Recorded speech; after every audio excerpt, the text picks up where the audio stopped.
మామూలుగా మనకి అష్టాంగ యోగ మార్గంలో యమ, నియమ, ఆసన, ప్రాణాయామ, ప్రత్యాహార, ధారణ, ధ్యాన, సమాధి చెప్తారు. అవును.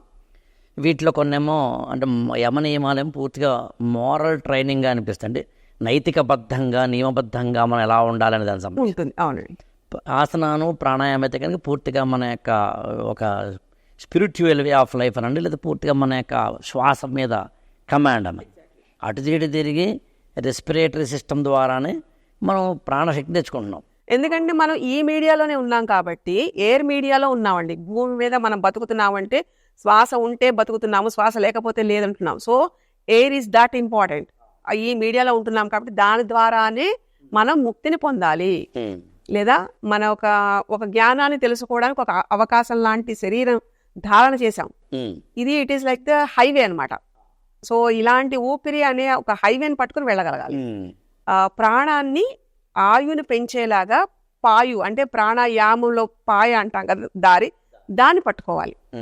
దాన్ని పట్టుకునే క్రమంలో 2 నాలెడ్జ్లు ఉంటాయండి ఇక్కడ. ఒకటి ఈశ్వరిటిక్, ఇంకోటి ఎక్సోరిటిక్. సో ఇదంతా కూడా అంతర్భావనతోటి దేనికి వెళ్ళాలి అంటే మన మైండ్, బాడీ, స్పిరిట్ కాన్సెప్ట్ లోకి వచ్చేటప్పటికి ఈ మైండ్ ఏం చెప్తోంది, spirit where it was guiding you, and body where it is.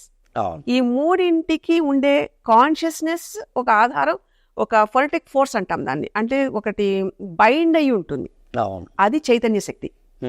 ఆ చైతన్య శక్తి ఇలాంటి షట్కర్మలను ఆచరిస్తూ, ఇలాగా మీరన్నట్టు అష్టాంగ యోగాన్ని అనుభవిస్తూ ఒక ట్రైనింగ్ పార్ట్లా పెడితే, ఎలాంటప్పుడు పిల్లలైతే అడాలసెన్స్ ఏజ్ రాకుండా ఉండడం ఆ ఏజ్లో చేస్తే వాళ్ళకి ఇంకా లైఫ్ లాంగ్ ఇది నెక్స్ట్ జన్మకి తీసుకెళ్ళిపోతారు.